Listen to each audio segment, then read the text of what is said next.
There once was a series of video games that were consistent bangers, one amazing game after another for years. All of them couldn't have been more different, but they did share one common theme: Star Wars. The sheer variety among titles was astounding.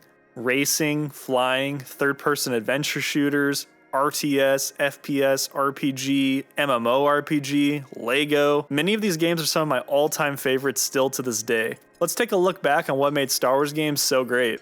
Headset on, knuckles cracked, girlfriend none. Yup, it's gamer time.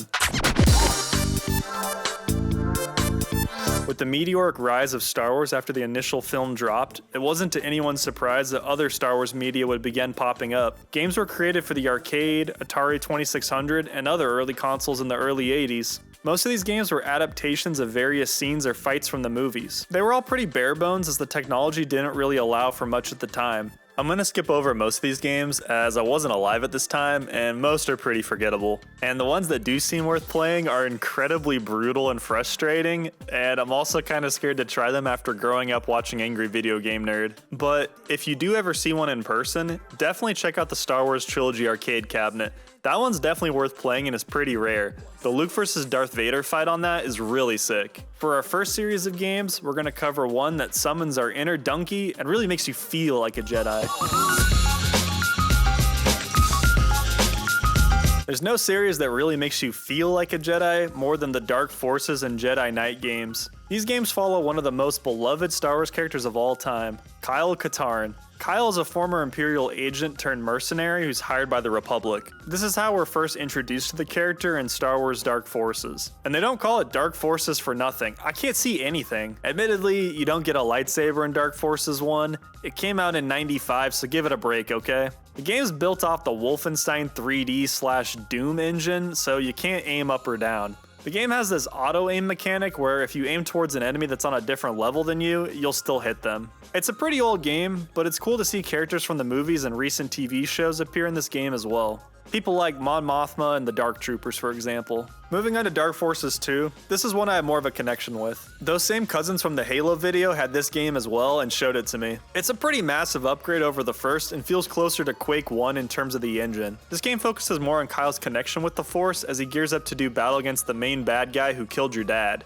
Jarek. The game used actual real-life recordings mixed in with some in-game assets for the cutscenes. This makes the cutscenes hold up a lot better than other cinematics from this era. The dialogue and voice acting can be pretty cheesy, but there's a certain charm to them. I have no further use for you, old man. This game has some of the most insane level design I've ever played through. It can be legitimately confusing to know where to go next in some of the levels, but when you do figure out how to unlock that next door or that pipe to swim through, it's really rewarding. I like how your dad's voice comes in as a narrator to set up some of the boss fights. Bach is my personal favorite. He is one of the few that actually uses two lightsabers in battle. He is a crude individual that lacks both tact and teeth. If you ever played Dark Souls before, you're going to be absolutely blown away by the number of mechanics this guy has. He's got two special moves, jump and jump slash. And also, why is the Force level up cheat code D's nuts? This game came out in 1997. How did they even know about that? And then there's Jedi Knight 2, Jedi Outcast. This is where the games really start to get good. This is where the fun begins. Especially the lightsaber combat. While it was just a small taste in Dark Forces 2, the lightsaber mechanics are completely fleshed out here in Jedi Outcast. It feels a lot more responsive to control and even more fun to slash enemies. Turning on the realistic lightsaber cheat is an absolute must. Once you get the lightsaber, it feels like you're a boss character and all the enemies are trapped in there with you. Only thing is though, there's no escape for them. Open up the gates, welcome to mayhem!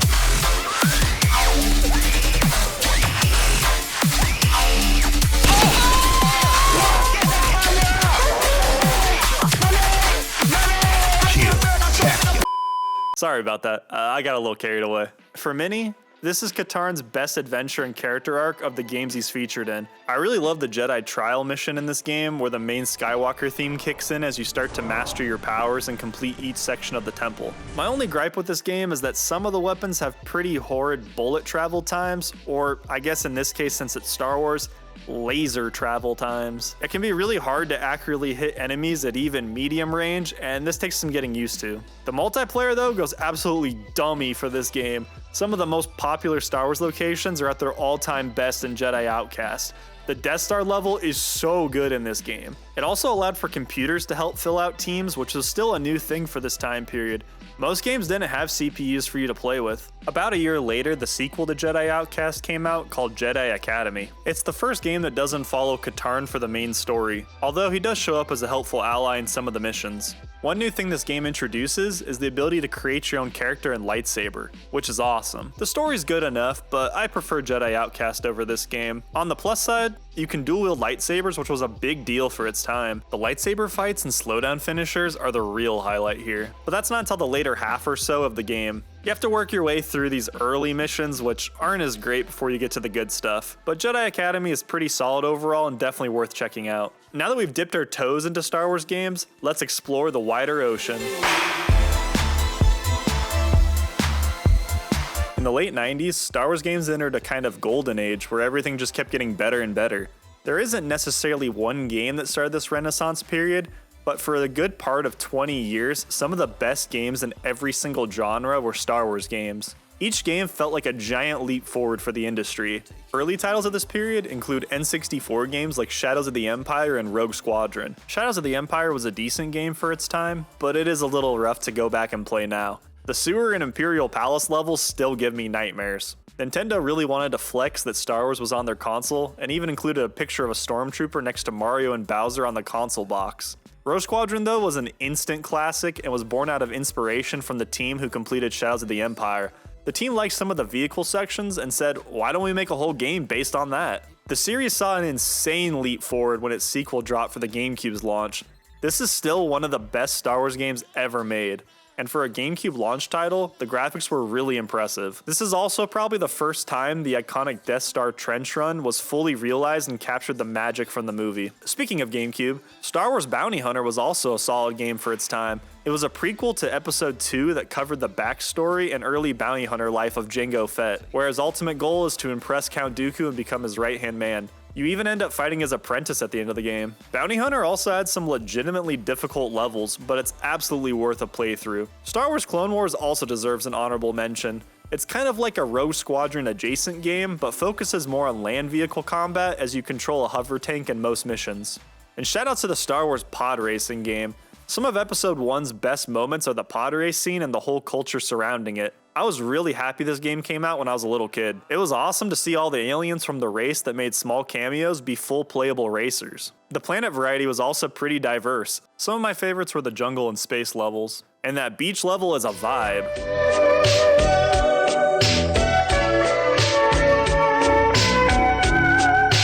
Getting to see and experience the full Boonta Eve Tatooine race definitely lived up to my expectations. It's such a cool track with multiple different routes you can take, and it has some amazing attention to detail. It's a new lap record! Final note, screw that one level in the clouds where you had to stay on top of the track for all 3 laps. It's the one where if you win, you unlock Bazi Baranta, and if you fell down even once, you'd no longer be on the shortest route, and it'd be almost impossible to get first place anymore. That's really stressful to have to complete a near perfect race.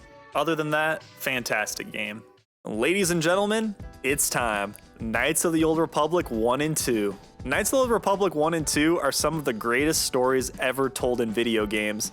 The sheer amount of content jam-packed into these games is staggering. You can create your own character and level them up. You can choose to do good or evil throughout the galaxy, which further enhances your force powers. You also gain access to feats and other character upgrades each time you level up. There's a huge amount of freedom in these games as you choose which planets to explore first and fly there in your iconic ship, the Ebon Hawk. The plot twist in the first game was absolutely insane for its time. There's so many hidden dialogue sequences and interactions to discover in these games. You can even form connections with party members and get them to eventually become force sensitive. Almost every character is pretty well realized and has an interesting enough story to uncover. HK-47 is definitely the fan favorite though, due to his incredibly funny dialogue and just overall personality. Correction. Assassination theory and execution of said theories is my primary function. I also possess excellent hearing. Definition.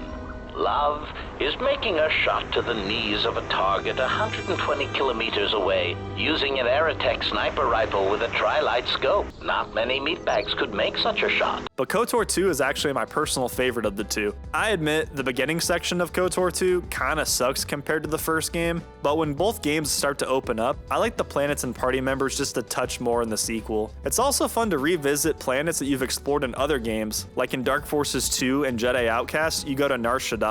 In KOTOR 2, you're a Jedi outcast who was exiled after the Mandalorian Wars. Your character chose to confront the Mandalorian threat and go against the will of the Jedi Council. You're thought to be the last Jedi remaining. That is, until you start to seek out other Jedi Masters who've also been in hiding. Like the first game, you can choose to be a good guy or a Sith. You can choose to rally these hidden Jedi together and defeat the Sith Lords, or you can just hunt them down and kill them for what they made you endure. The character Kreia alone makes KOTOR 2 worth a playthrough. She is without a doubt one of the most interesting characters in all of Star Wars. Her philosophy on the Force is unlike anything else found in Star Wars lore. There's a 3-hour video by Salt Factory that covers KOTOR 2, and I'd highly recommend watching it. It's a great video for those who've never played the game or have played it but didn't get the full 100% experience of learning all the secrets and motivations of each party member or other characters that you run into. There's also an MMO called The Old Republic that's worth checking out. You can think of it as a spiritual successor to KOTOR 1 and 2. It's basically KOTOR 3. You can experience 8 unique single-player story-driven experiences for totally free.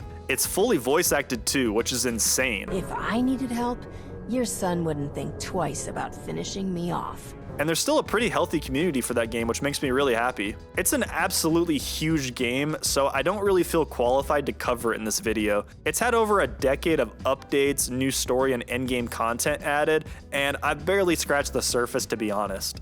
There was also an earlier MMO called Star Wars Galaxies that was released in 2003.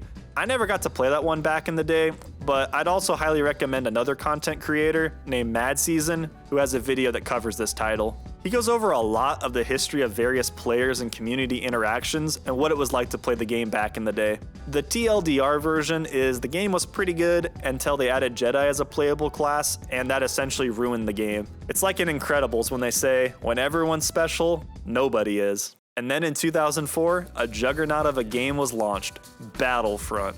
What a game.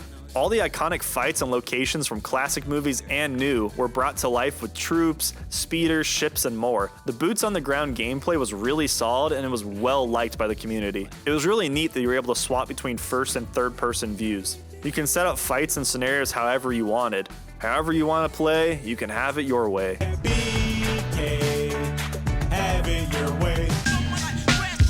The first game was great, but the second game took things up a few more levels. It improved upon the original formula in almost every single way. It brought a great story mode covering the clones of the 501st Infantry Battalion through the events of the Clone Wars all the way through Order 66. It also brought some of the best space combat still to this day.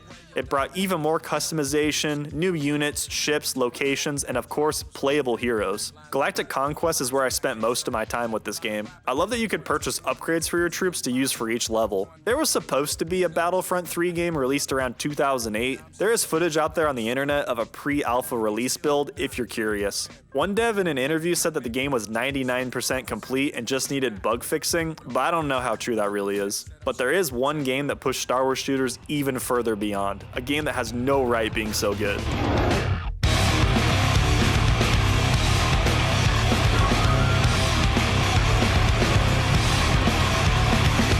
Republic Commando goes so hard. This is my favorite Star Wars game of all time. The squad AI is still among some of the best ever created in a video game. They follow commands to breach doors, take up sniper or other strategic positions, hack consoles, hide behind cover, and just overall kick some serious butt. The real charm in this game lies with the dialogue and banter between clones. You hear that, Sev? Someone thinks I'm excellent. Well, at least that makes 2 of you. Every other game and movie just wishes it could pull off this type of quippy writing, but most come off as pretty annoying or Marvel-esque. The game is relatively short, but is an absolute must play through. I cannot recommend this game enough. The game introduces so many cool environments to fight your way through. The Captured Republic cruiser levels are some of my personal favorite. I think it's really interesting how they made the super battle droids quite strong in this game. It makes them feel like mini bosses almost. I never quite got the impression that they were anything special in the movies or Clone Wars show, but I like how much more dangerous and grounded everything is in Republic Commando. The game has a level of grit that's not seen in most other Star Wars games that really helps set it apart. Unfortunately, the multiplayer servers went offline a few years ago, but there are still ways to hop on and pop some heads. And next up, I thought that the LEGO games would be some cheap knockoffs when they first came out, but these are really well designed. They're meant for a more light-hearted couch co-op experience, but absolutely nail this formula. LEGO games require you to swap characters often to complete certain puzzles or reach certain areas, and the sheer amount of collectibles and unlocks in these games is absolutely astounding. There's a ton of replayability in these games, as many secret areas can only be accessed by unlocking new characters and coming back later to explore them. These games are goofy in the best way. Sometimes in the Cantina hub world, which is genius by the way, characters will come to hang out and sometimes they even start brawling out of nowhere. I mean, where else are you ever gonna see a rebel trooper do a 10-hit combo straight out of Tekken on Count Dooku?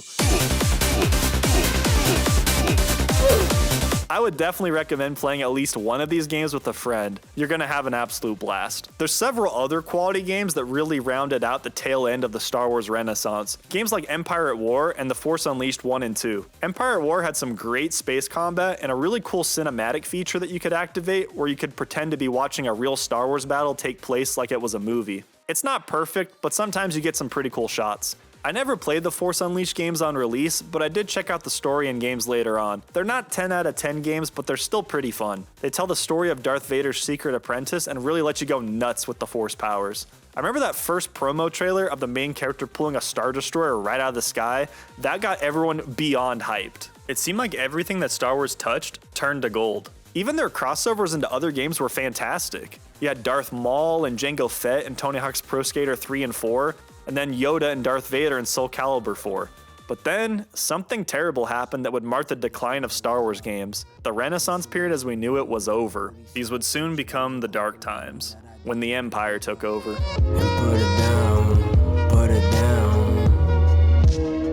In 2012, Disney acquired Lucasfilm and in turn acquired the main Star Wars game studio, LucasArts. And then something unimaginable happened. LucasArts was forcibly shut down. Several games were immediately scrapped, including the promising Star Wars 1313, which would have covered Boba Fett's early adult life. And 1 year later, in 2013, EA acquired the exclusivity license to make Star Wars games for the next 10 years. They absolutely squandered that opportunity though. You see, in the late 2010s, EA was obsessed with trying to make every game a monetized live service multiplayer title that would continually bring in money like the FIFA series. They even tried at one point to say that consumers no longer wanted single player games anymore. What? It took several years of backlash for them to eventually stop running the Star Wars franchise into the ground. A big part of this is due to meetings between EA and Disney, where Disney threatened that if things didn't pick up, they'd look to other studios to produce games under the Star Wars license. But as they say, there's darkness before the sun can shine again. Jedi Fallen Order and a revitalized Battlefront 2 have really helped bring the Star Wars name back into good graces with the community. I've had some real fun with Battlefront 2. It's a completely different game from its initial launch that was plagued by terrible PR and monetization schemes. Those loot crates that caused so much uproar were eventually taken out. If you're into wacky, large-scale combat and just want to have fun, Battlefront 2 is a game worth checking out. Oh my gosh. I've genuinely had a good time playing this game by myself and with some friends. And Jedi Fallen Order was also a pleasant surprise for me. It's an actual good game. It was somehow able to avoid EA's excessive loot boxes and battle passes and just be a standalone single-player title. There's a lot of secrets to explore, the combat's pretty fun with the parrying, and there's an engaging story with a new original character named Cal Kestis. The story mixes in flashbacks showing your training arc as a Padawan leading up to Order 66. One of my favorite moments is when Cal's at his all-time lowest point and there's just no hope left whatsoever. He has this kind of anime moment where he bounces back, regains his confidence, and creates a new lightsaber to take on the final act. It's really cool. Overall, the game doesn't do anything super groundbreaking, but that's okay. It copies a lot of elements from other games and combines them into a great experience. It's nice to see people are actually enjoying Star Wars games again, and the new Jedi Survivor game looks pretty good. Well, once they fix the performance issues, that is. No, no, no, no.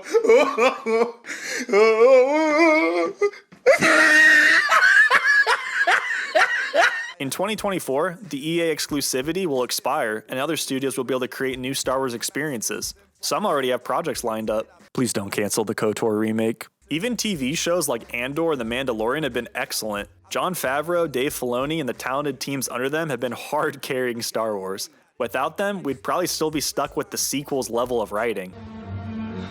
Somehow Palpatine returned.